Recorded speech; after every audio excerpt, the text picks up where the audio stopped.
Bismillahirrahmanirrahim. Assalamualaikum warahmatullahi wabarakatuh. Saudara-saudara, terutama yang datang dari jauh, sebagaimana tadi telah dilaporkan oleh Saudara Menteri Negara Urusan Perumahan Rakyat, pada hari ini kita bisa mengadakan tatap muka.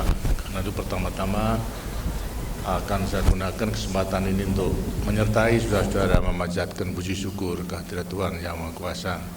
Karena rahmat-Nya pada hari ini saudara-saudara dari jauh dapat bersama-sama kita menyaksikan peresmian penggunaan atau selesainya pembangunan perumahan sederhana, perumahan sangat sederhana, dan perumahan susun sederhana, yang semua adalah diperuntukkan bagi masyarakat kita yang berpenghasilan rendah atau rakyat kita yang kurang mampu. Saudara-saudara sekalian, sebagaimana kita telah mengetahui cita-cita pembangunan kita, bahkan cita-cita perjuangan kita adalah membentuk masyarakat adil dan makmur berdasarkan Pancasila. Masyarakat yang adil dan kemakmuran, makmur dalam keadilan berdasarkan Pancasila. Karena itulah kita telah bertekad bahwa pembangunan ini sebagai pengamalan daripada Pancasila. Untuk menyusun, membangun masyarakat adil dan makmur berdasarkan Pancasila tidak mungkin kita capai sekaligus, tapi harus secara bertahap. Nah, sekarang tahapan pertama yang dibutuhkan untuk mensejahterakan kehidupan daripada rakyat itu apa? Sejak semula, mulai pelita pertama sampai pelita kelima, ialah 25 tahun kita melaksanakan pembangunan, kita telah menentukan sasaran yang paling sederhana untuk dapat mewujudkan kesejahteraan hidup daripada rakyat, ialah cukupnya pangan, cukupnya sandang, dan cukupnya papan. Di samping itu lapangan kerja, pendidikan, dan kesehatan sesuai dengan kemampuan kita. Sekarang apa yang telah kita capai? Pangan, dapat dikatakan alhamdulillah kita telah bisa swasembada pangan. Setelah kita berjuang 17 tahun, mulai 69 sampai kepada 84, kita telah bisa swasembada pangan. Kita harus bersyukur, itu karena kita tidak hanya memberi makan bagi rakyat kita yang jumlahnya kecil, akan tapi jumlahnya besar. Sekarang adalah mendekati 200 juta masih bisa swasembada pangan. Benar-benar ini merupakan salah satu hasil yang sangat menggembirakan. Masalahnya sekarang, apakah mengenai cukupnya pangan ini akan bisa kita pertahankan terus? Pangan memang akan tetap dibutuhkan oleh rakyat kita. Di sampingnya kita memang mencukupi daripada pangan, kita memang harus juga menjamin agar supaya harganya stabil di mana-mana, tidak bergejolak daripada harganya. Dan karena wilayah kita adalah sangat luas dan terdiri daripada kepulauan, untuk menstabilkan daripada pangan itu tidak mudah. Itu karena sentral produksi beras harus kemudian dikirim ke daerah-daerah lainnya yang memang tidak menghasilkan. Kalau sampai terlambat saja, harganya tentu sudah akan naik. Nah, sinilah pentingnya daripada stok nasional untuk dapat menjamin agar supaya harga pangan selalu stabil. Apakah kita akan bisa mempertahankan daripada swasembada pangan ini? Bisa, karena sekarang kita telah berusaha untuk meningkatkan produksi per hektar. Di sampingnya telah mempersiapkan pula pelaksanaan ekstensifikasi. Kita telah akan mulai membuka 1 juta hektar lahan gambut yang nanti akan menjadi cadangan peluasan daripada tanam padi. Di sampingnya itu juga kita telah mempunyai bibit unggul yang baik untuk tanaman koko, sehingga dengan demikian tanah kering pun juga akan bisa menghasilkan. Bahkan tanah kering yang beralang-alang pun juga akan bisa menghasilkan padi tanpa mengolah tanah, dengan menggunakan bahan kimia, herbisida, kemudian bisa ditanam dan mempergunakan koko yang biasanya umurnya 180 hari, ini cukup 110 hari, lebih pendek. Ini pun merupakan. Yang ketiga juga kita masih akan bisa mengusahakan dalam rangka memanfaatkan hutan tanaman industri yang akan mensuplai kebutuhan kayu untuk pelep dan kertas. Ini tiap-tiap tahun akan kita tebang bersih hutan yang telah kita tanam, kemudian ditebang bersih, kemudian pada waktu ditanam kembali. Pada waktu tanaman masih muda ini akan bisa ditanami sela-selanya dalam rangka tumpang sari juga pangan. Ini juga merupakan puluhan ribu hektar.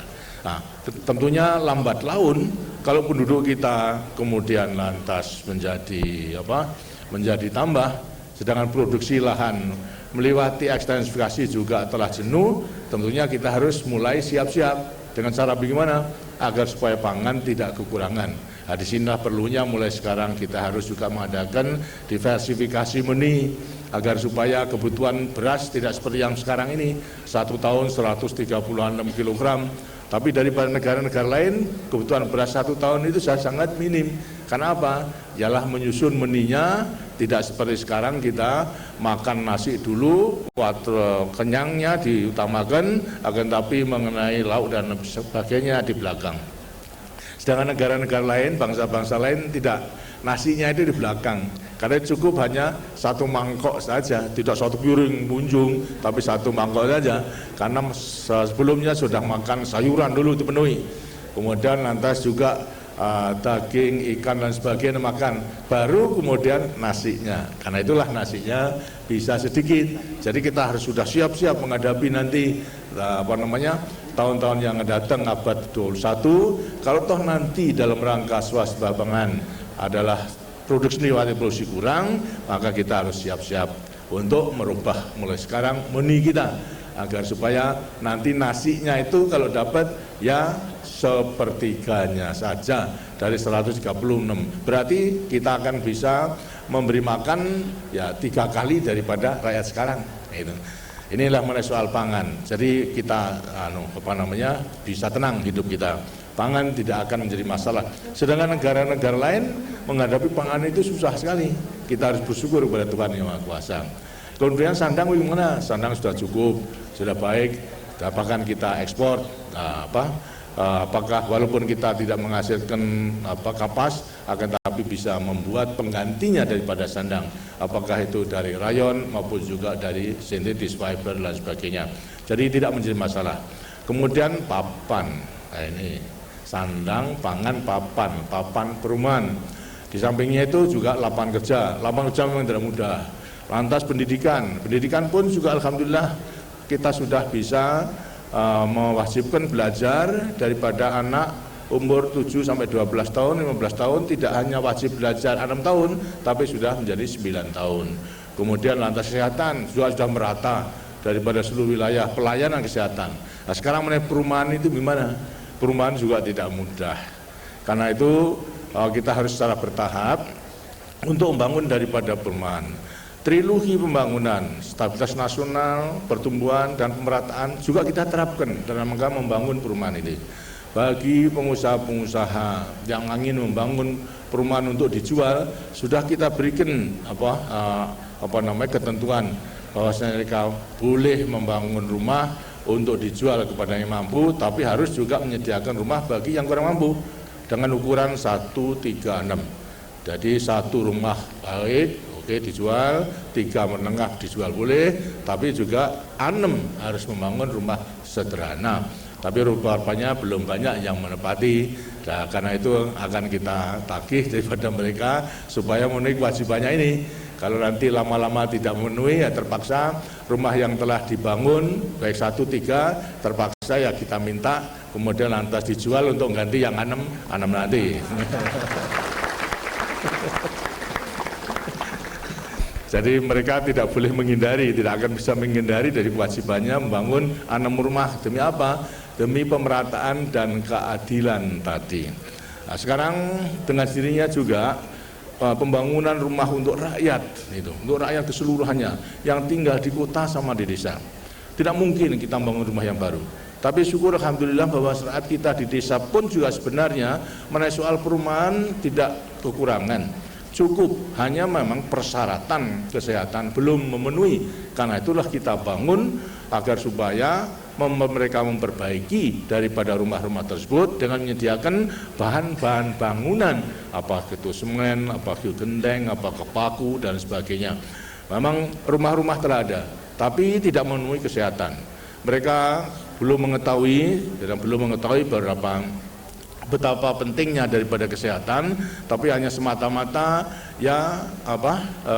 membangun rumah tidak hanya untuk dirinya, tapi juga untuk binatang, untuk kewan-kewannya. Sehingga mereka itu satu rumah tidak hanya didiami sendiri manusianya, tapi juga binatangnya sama-sama.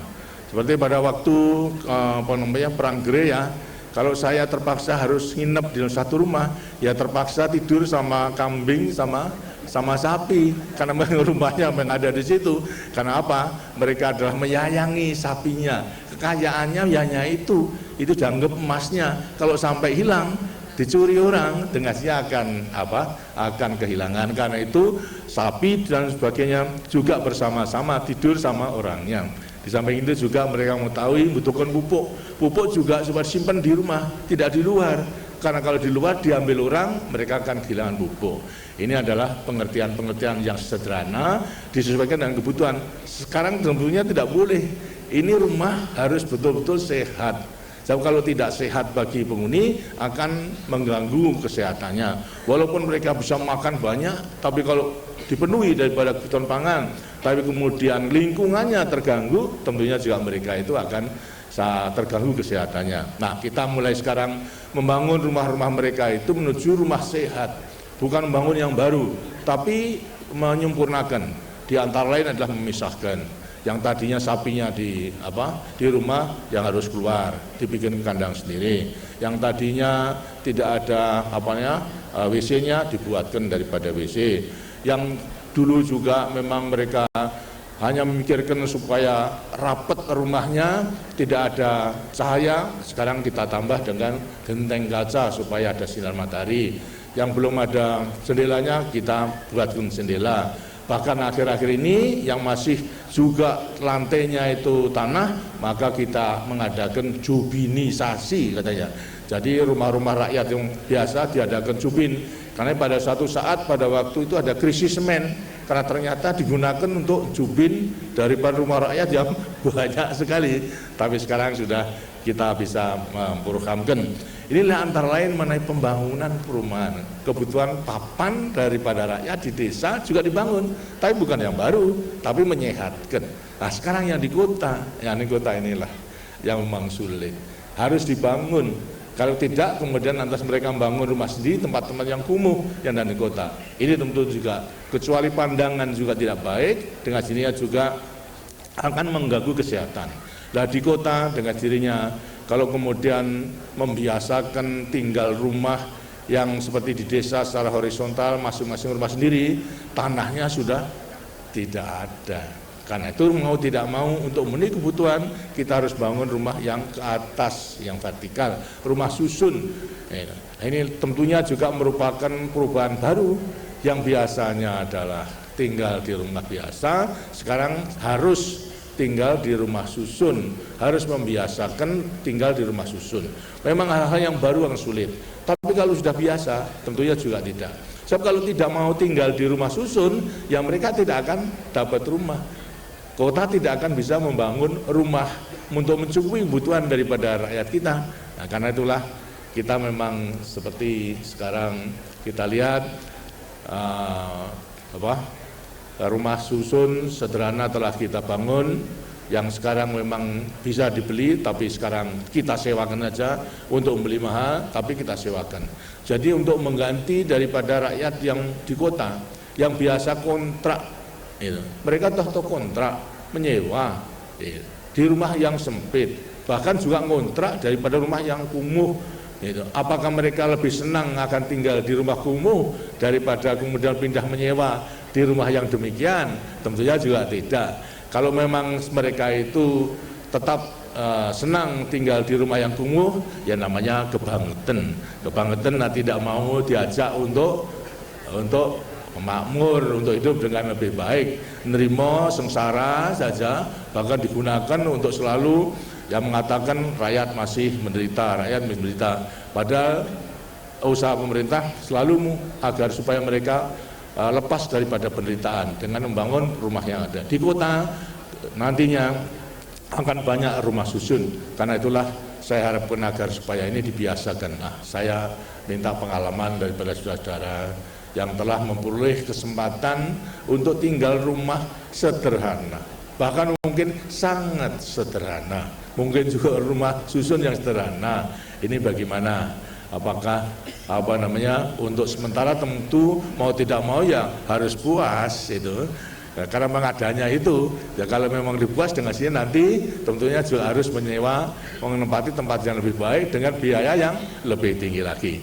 Saya silakan coba saudara-saudara yang telah mempunyai kesempatan pengalaman bagaimana, apakah ada rasa kebahagiaan yang tadinya tidak mempunyai rumah lantas ada rumah, yang tadinya menyewa rumah yang bobrok kemudian tinggal di rumah yang agak baik, bukan baik sekali, yang agak baik karena memang pemerintah belum menyiapkan yang baik sekali. Dan dikatakan siapapun yang baik toh juga tidak bisa pakai, itu karena tidak bisa menyewa atau bisa membeli. Asal silahkan daripada saudara-saudara yang telah menempati rumah-rumah yang telah dibangun itu, silakan. Ya Ibu, Tuan, silakan. Ibu Tuan. Assalamualaikum warahmatullahi wabarakatuh. Bapak Presiden beserta Ibu Soeharto yang kami hormati. Perkenalkan, nama saya Nyonya Susanti Simanjuntak, penghuni rumah susun Tanah Abang, pekerjaan karyawati swasta. Juga sebagai pengurus Perhimpunan Penghuni Rumah Susun Tanah Abang atau PT RSTA yang sejak 5 Oktober 1990 telah terbentuk, dan dalam pengelolaannya waktu itu mendapatkan subsidi dari Perumnas yang diberikan secara Bapak Resmikan. Kami sangat merasa aman, nyaman, dan namun Bapak, kami juga mengalami suatu kendala, yaitu dalam pengelolaan air pump. Dalam hal ini instalasi air pump sudah sangat tua, mengingat usia sudah 15 tahun lebih. Selama ini rumah warga yang berjumlah 960 unit menjadi beban warga hingga kini. Sekiranya Bapak berkenan, kami mohon Pak, agar pengelolaan tersebut sepenuhnya ditangani oleh PDAM sesuai dengan kewajibannya Pak. Terima kasih. Apakah setelah diperbaiki nanti sanggup membayar? Saya rasa Pak, kami mohon sepenuhnya pada pihak PDAM yang mengelola. Nah, ya siapa yang mau membayar? Baik. Saya mengerti, memang masalah air menjadi masalah daripada kota-kota yang besar, terutama ke kota Jakarta ini. Karena itu juga saya telah mendengar dari Pak Gubernur akan membangun daripada air minum, bahkan akan langsung mengambil daripada air tersebut dari Jatiluhur maupun juga Cirata, sehingga dapat memenuhi daripada seluruh kota. Ledeng-ledeng yang telah tua memang sudah banyak yang rusak, sehingga banyak kebocoran di jalan. Di sampingnya itu dengan sini tekanan akan menjadi kurang. Kalau kemudian lantas sekarang harus ke atas, tentunya juga harus pakai pompa dan lain sebagainya. Tapi itu semua memang sudah diketahui oleh pemerintah, hanya memang tahapan-tahapan. Bahkan karena biayanya juga tidak kecil, ini diserahkan pada swasta. Konsekuensinya nanti kalau swasta tentu juga harus ada imbalan kembalinya daripada modal, berarti membayar, tapi memang akan kita usahakan supaya dalam pembayarannya dalam kemampuan daripada rakyat itu. Sementara belum itu selesai, ya prihatin dulu. Ambil tarir dari bawah terpaksa ke atas itu. Tapi mudah-mudahan turut saja mendoa, mudah-mudahan itu pembangunan daripada DKI akan bisa terlaksana. Terima kasih. Terima kasih Enggak. Bapak Presiden, Ya. Bapak Pembangunan Indonesia, Bapak Soeharto yang kami cintai. Terima kasih. Waalaikumsalam. Yang dari daerah siapa? Dari daerah, silakan.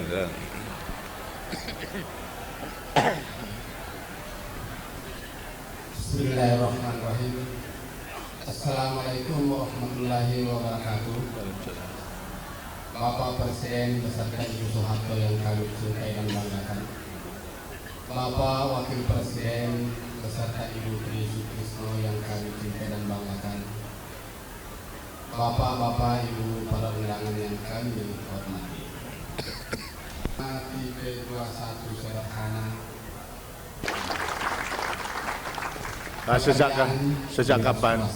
Sejak kapan menempati rumah Perumnas? Sejak tahun 90. Ini statusnya membeli atau menyewa? Membeli. Menicil dengan tuan. Sekarang cicilannya berapa tiap bulan? 36.000. Berapa tahun itu? 20 tahun. 20 tahun, 36. Bagaimana sekarang dengan cicilan yang demikian selalu bisa ditepati atau pernah nunggak? Bisa ditepati, ya, karena diambil daripada gajinya. Dipotong gajinya atau bayar sendiri? Saya swasta. Wira swasta dan bayar sendiri. Baiklah, saya syukur kalau memang demikian, walaupun hanya 21. Keluarganya berapa? Keluarga ya. 7 anak. Wah, itu. Maka itu 21 dibagi 7 berarti 3 meter. Jadi terlambat turut kapi barangkali ya. Kami ini Bapak sering kami sampaikan rumah tipe 21 sangat sederhana itu. Memang ada pengertian bahwa kelihatannya kecil. Tapi sebenarnya rumah yang dibangun Perumnas tipe 21 itu rumah tumbuh. Tumbuh gitu. Sekarang sudah bisa tumbuh. Ya. Tumbuhnya berapa meter persegi sekarang? 90 meter. 90. Bagus, gitu. Bagus sekali. Dengan demikian sangat dibutuhkan destinasinya sebagai modal saja ya. Syukur alhamdulillah bahasa telah bisa membangun lebih luas lagi. Berarti punya kemampuan untuk membangun lagi. Dan dapat dikatakan karena bisa nambah rumah tumbuh, berarti lantas dapat mencukupi kebutuhan daripada keluarga walaupun sudah 7 ya. Baik, terima kasih. Selamat, silakan. Dari sana belakang, ya.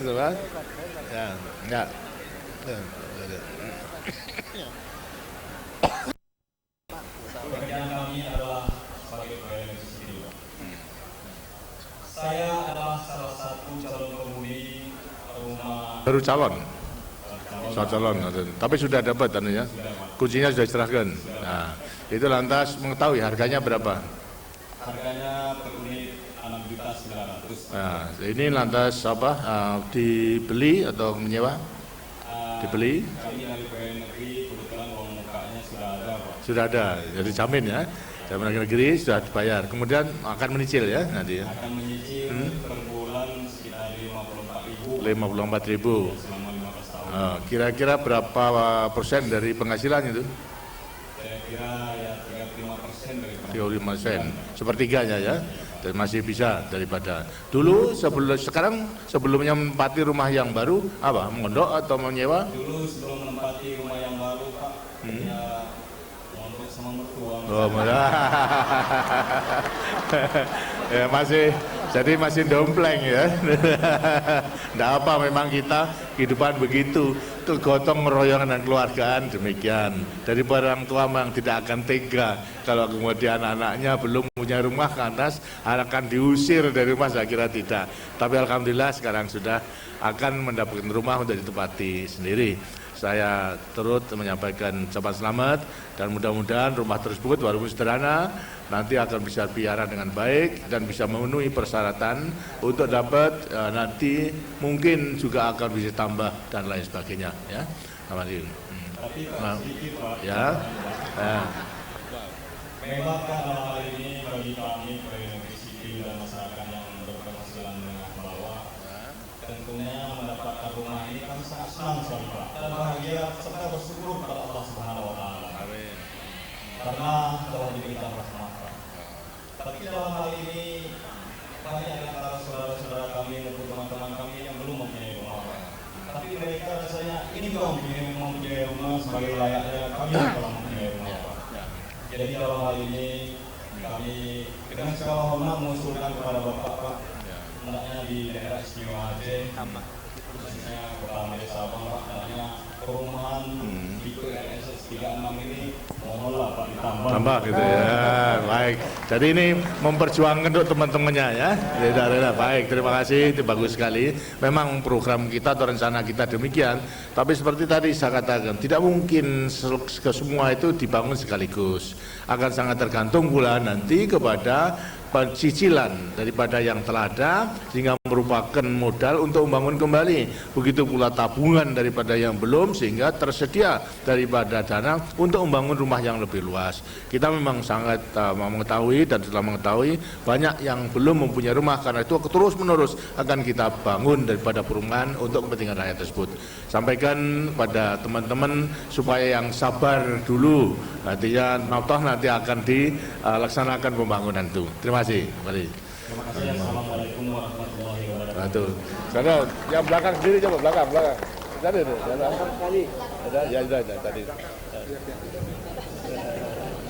Assalamualaikum warahmatullahi wabarakatuh. Waalaikumsalam. Bapak Presiden Republik Indonesia beserta Ibu Soeharto yang menghormati, Bapak Wakil Presiden Republik Indonesia beserta Ibu Tri Sutisno yang menghormati. Nama kami bersyukur dengan adanya Perumnas ini. Kami bisa terangkat dan kami dalam rangka ulang tahun emas, kami terus terang kapan kami akan ketemu Bapak seperti ini. Karena itu Pak, dalam kesempatan ini kami di Perumnas Mukidum juga di Perumnas yang lain sarana beribadah. Kami mengharapkan Anda yang kata bisa melalui Bapak. Kami mohon kepada developer kiranya selain membangun rumah sederhana dan rumah sederhana, kami mohon kiranya dapat dibangunkan juga musola sederhana. Musola sederhana. Selain dari itu Pak, mengenai masjid, kalau kami mau urunan 20 tahun Pak baru bangun masjid. Karena itu kalau bisa dari Yayasan Amal Bakti Pancasila, mohon. Kalau tidak kami seperti ini saja Pak jadilah. Rakyat kami di Perumnas Wetani sebenarnya sangat mengharapkan Pak. Lokasinya lahannya 20 meter kali 20 meter, sekitar 2.000 meter. Tanahnya, baik. Assalamualaikum warahmatullahi wabarakatuh. Terima kasih. Dan mudah-mudahan kebahagiaan itu benar-benar dirasakan sekeluarga dan juga daripada lainnya. Mengenai fasilitas untuk ibadah memang telah dianjurkan para developer juga memikirkan mengenai tempat ibadah, apakah itu musola sampai kepada masjid. Adapun mengenai Yayasan Amal Bakti Muslim Pancasila memang diarahkan dari kompleks-kompleks yang telah dibangun nanti juga bila mana tanahnya tersedia, memang maksudnya juga yayasan akan membantu seperti halnya ini daripada belakang ini. Karena ada tiga tipe, ya, tipe ukuran 15 x 15, 17 x 17, 19 x 19. Kalau yang belakang ini saya kira ukuran 19 x 19 yang terbesar saya kira. Nah, mudah-mudahan pula nanti diajukan melewati pemerintah daerah dan akan kita pertimbangkan. Nah, sampai sekarang memang sudah 700 masjid yang telah dibangun seluruh Indonesia daripada Yayasan Amal Bakti Muslim Pancasila itu. Ya, mendoa saja dan usaha supaya betul-betul nanti bisa terwujud. Terima kasih. Sekarang saya berikan nanti lo yang belakang itu.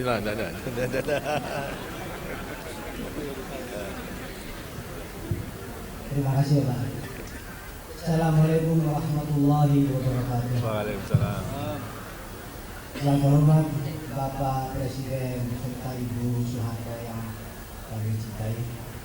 Yang terhormat Bapak Wakil Presiden beserta Ibu Tri Sutisno yang kami cintai serta undangan yang berbahagia.